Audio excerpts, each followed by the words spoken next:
Hi friends, welcome back to channel. రాబోయే కథలో ఏం జరగబోతుంది అందరికంటే ముందుగా మనమే తెలుసుకుందాం. ప్లీజ్ మన వీడియోస్ నచ్చుతుంటే లైక్ చేయండి, సబ్స్క్రైబ్ చేసుకోవడం అస్సలు మర్చిపోవద్దు. మనమైతే కథలోకి అయితే వెళ్ళిపోదాం. కథలోకి వెళితే ఇక అనుపమ ఒక లెటర్ రాసేసి వచ్చేస్తుంది. ఎక్కడికి వెళ్ళిందా అని కంగారుగా మహేంద్రకి వస్తారు. ఇద్దరు కూడా మను దగ్గరికి అయితే వెళ్తారు. అక్కడ ఓల్డీని ఒప్పించేసి తను ఎక్కడికి వెళ్ళిందో నీకు మాత్రమే తెలుసు, చెప్తారా లేదా అని చెప్పేసి ఇక మను అడిగితే ఇక చెప్తుంది. అడ్రస్ చిలుకూరు బాలాజీ టెంపుల్కి వెళ్ళే దారిలో అని చెప్పేసి ఒక ఆశ్రమం లాంటిది అయితే ఉంటుంది. ఇక అక్కడ అడ్రస్ అయితే చెప్తూ ఉంటారు. పదండి వెళ్దాం అని చెప్పేసి వాళ్ళు ముగ్గురు అయితే వెళ్తూ ఉంటే నేను కూడా వస్తానని అయితే వెళ్తారనమాట.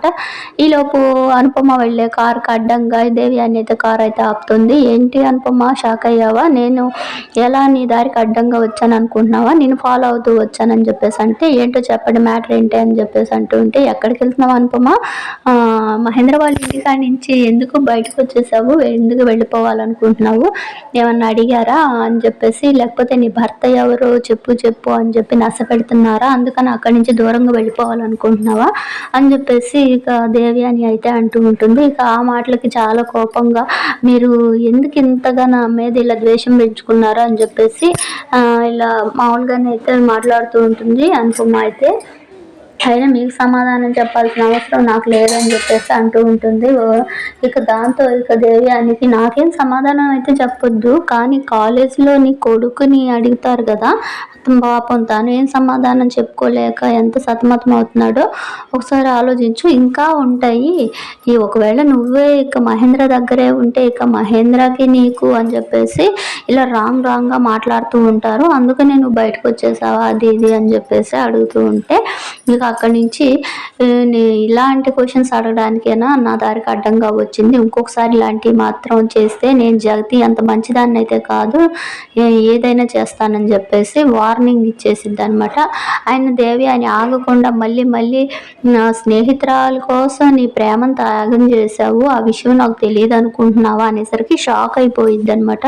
ఈవిడికి ఎలా తెలిసింది ఆ విషయం అనేసి, నేనేంటి ప్రేమ ఏంటని అంటే బుకాయించొద్దు, నువ్వు కాలేజ్లో డేస్లోనే మహేంద్రని లవ్ చేస్తున్నట్టు నాకు అనుమానం వస్తూనే ఉంది, లేకపోతే నువ్వు ఎందుకు పెళ్లి చేసుకోలేదు, పెళ్లి చేసుకోకుండా ఎందుకు ఉన్నావు అని చెప్పేసి ఇలా డబల్ మీనింగ్గా కాలికేస్తే వేలికి వేలికేస్తే కాలికి లాగా చేస్తూ ఉంటే వీటన్నిటికీ మీకు సమాధానం చెప్పాల్సిన అవసరం అయితే లేదని ఇక వెళ్ళిపోబోతూ ఉంటే, నాకు సమాధానం చెప్పకుండా వెళ్ళిపోతున్నావా అని చెప్పేసి నిన్నెలాగైనా సరే నీ నోటి నుంచే సమాధానం వచ్చేలా చేస్తానని చెప్పేసి దేవయాని అనుకుంటూ నవ్వుకుంటూ వెళ్ళిపోతుంది అనమాట. ఇక్కడికి వచ్చేసరికి వీళ్ళంతా కూడా అక్కడికి రాగానే చెప్పిన అడ్రస్కి ఈలోపు తిని కూడా అయితే అక్కడికి వెళ్ళిపోయి చాలా బాధగా అయితే కూర్చొని దేవయాని అన్న మాటలన్నిటికీ కూడా ఆలోచిస్తూ అయితే ఉంటుందన్నమాట. ఇక అలా ఆలోచించేటప్పుడే మీకు మేడం అనుకుంటూ అయితే వస్తూ ఉంటారు. ఇక ఆ టైంలోనే ఇక రండి, అనవసరంగా మిమ్మల్ని ఇబ్బంది పెట్టాము, అందుకనే మీరు ఇంటి నుంచి వచ్చేసారా, ఇంకెప్పుడు అడగము రండి అని చెప్పేసి అడుగుతూ ఉంటే మహేంద్ర కూడా అదే అని అంటాడు. ఇంకెప్పుడు నిన్ను ఇబ్బంది పెట్టను, రా అనుపమ అని చెప్పేసి అంటే, అమ్మ రా అని చెప్పేసి ఇక అనాలని అన్నాడు కదా, రావాలి మీరు, ఇక్కడ ఎందుకు ఉండడం, మన ఇంట్లోనే ఉండండి, నేనే వెళ్ళిపోతాను అని చెప్పేసి అంటూ అయితే ఉంటాడు. నేను నా వల్లేగా మీరు ఇక్కడికి తిరుగుతున్నారు, నేనంటూ లేకపోతే ఇక మీరు మీ ఇంట్లో ఉండొచ్చు కదా ఓల్డీతో పాటు అని చెప్పేసి ఇక అయితే ఇక అలా అనేసరికి ఏం మాట్లాడుతూ మౌనంగా అయితే ఆ అనుపమ అయితే ఉంటుందన్నమాట. ఇక తర్వాత వస్తారా, రండి మేడం వెళ్దాం అని చెప్పేసి, అసలే మీరు మెడిసిన్స్ కూడా వేసుకోలేదు చూడండి, ఏం తిని ఉండరు, చాలా డల్గా ఉన్నారు, వెళ్దాం రండి అని చెప్పేసి ఇక వస్తారైతే తీసుకొని వెళ్తూ ఉంటుంది. ఇక ఇలా వెళ్ళేటప్పుడే ఇక వస్తారకి డౌట్ వస్తుంది.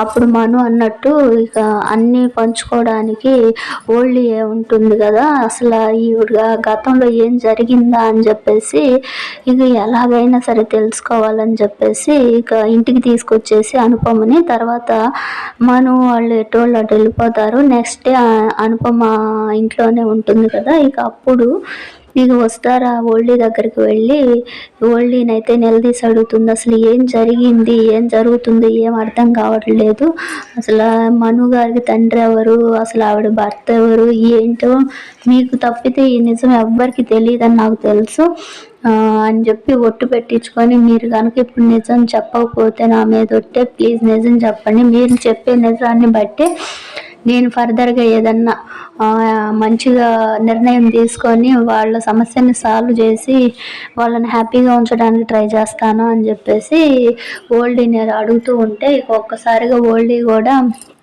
నాకు తెలీదు అన్న ఓల్డీనే ఇక లాస్ట్కి ఇక చెప్తుందనమాట. చెప్తానమ్మా వస్తారా, నీ వల్లన్నా ఆ సమస్యకు పరిష్కారం వస్తే అంతే, ఇన్నేళ్లుగానో తను ఒంటరిగా నలిగిపోతుంది అని చెప్పేసి ఇక చెప్పుకొస్తూ ఉంటుందన్నమాట. అంటే ఇక అప్పట్లో మహేంద్రని లవ్ చేసింది, ఆ టైంలోనే ఇక జగతి కూడా రావడం వల్ల జగతి మహేంద్రలు కూడా లవ్ చేసుకున్నారు.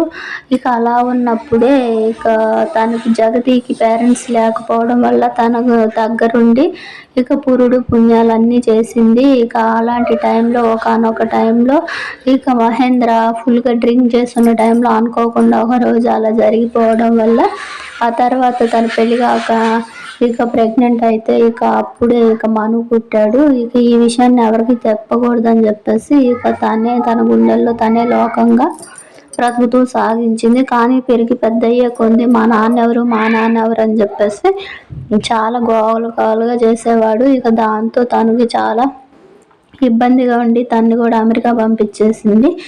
ఇది బాధపడలేక మళ్ళీ తిరిగి వచ్చిన తర్వాత కూడా అదే గోల, మా నాన్న ఎవరు అని చెప్పేసి అని జరిగిందంతా చెప్తూ ఉంటే ఇక వస్తారకైతే అనిపిస్తూ ఉంటుంది, ఇంత జరిగిందా మేడం, తన లవ్ని సాక్రిఫైస్ చేసి జయతి మేడంకి ఇంకా మహేంద్ర సార్ని ఒకటి చేశారా అని చెప్పి ఇక వీళ్ళిద్దరిని ఒకటి చేయాలని చెప్పి తను నిజం తెలుసుకున్న తర్వాత ఇక ఎవరికి ముందు చెప్పాలి, ఏం చెయ్యాలి అని చెప్పేసి వస్తారైతే ఆలోచిస్తూ అయితే ఉంటుందన్నమాట. ఇలా ఆలోచించే క్రమంలోనే మహేంద్రకి నిజం చెప్తూ ఉంటుంది. ఇక మను తండ్రి నాకు తెలుసు సార్ అని చెప్పేసి ఇక ఓల్డీ చెప్పిందంతా చెప్తుందనమాట. ఇక అప్పుడు మహేంద్ర వెళ్ళేసి అనుపమ దగ్గరికి, అనుపమ ఇంత గుండెల్లో బాధను ఎలా దాచుకున్నావు, నీ ప్రేమ విషయం నాతో చెప్పలేదు కదా అసలు ఆ రోజుల్లో, అంటే నేను చెప్పే టయానికే నువ్వు చెప్పేశావు జగతిని ప్రేమిస్తున్నానని, ఇంక నేనేం చెప్పాను అని చెప్పేసి ఇక చాలా అంటే చాలా బాధగా అయితే చెప్తూ ఉంటుంది అనుపమ.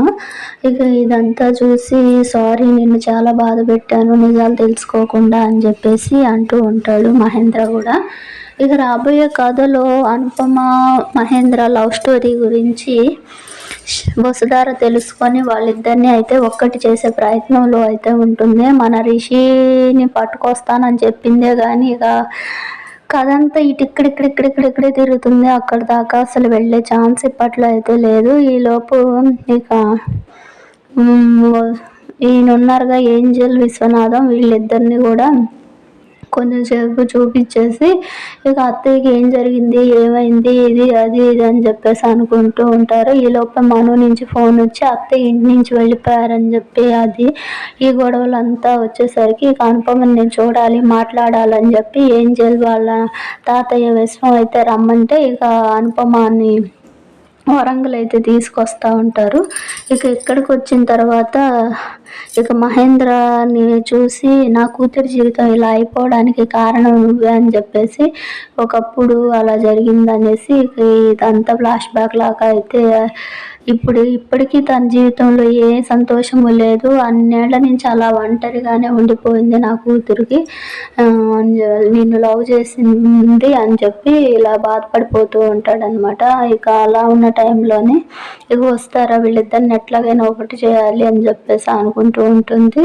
ఇక వస్తారా మామయ్యతో అయితే చెప్తుంది, అంటే మహేంద్రని మావయ్య మీరు అనుపమ మేడం అని పెళ్లి చేసుకోవచ్చు కదా అని చెప్పేసి, ఏమంటున్నావు అమ్మ జగతి ప్లేస్లో నేను ఎవరిని ఊహించుకోను అని అంటే, ఆవిడే లేరు, ఆవిడ ప్లేస్ని ఈవిడ రీప్లేస్ చేసింది కదా, ఎంత బాధను అనుభవించింది మీకోసం, మిమ్మల్ని ఒకటి చేయడం కోసం తను ఒంటరిది అయిపోయింది, మీరు ఇప్పటికైనా ఆవిడ ప్రేమని ఒక్కసారి కూడా ఆలోచించరా అని చెప్పేసి అలా ఇక చెప్తూ ఉంటుందన్నమాట. మీరు ఖచ్చితంగా అనుపమ మేడంని ఇప్పటికైనా పెళ్లి చేసుకోండి. ఇలా పెళ్లి చేసుకోవడం వల్లే చాలామంది నోర్లు మూతపడతాయి. అప్పుడే మనువుకి తండ్రి ఈకి దొరుకుతాడని చెప్పేసి ఇక మనువు కూడా తన కొడుకేనని చెప్పేసి తెలియటంతో ఇక ఏం జరిగే పరిస్థితి ఉండిద్దా అని చెప్పి అందరూ ఉత్కంఠంగా అయితే ఎదురు చూస్తూ ఉన్న టైంలో ఇక వీళ్ళిద్దరిని వస్తారే దగ్గరుండి ఒకటైతే చేస్తూ ఉంటుంది.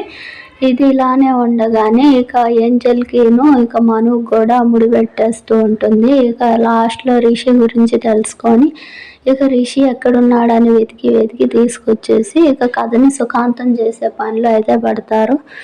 ఇలానే అయితే సాగుతూ ఉంటుంది ఫ్రెండ్స్.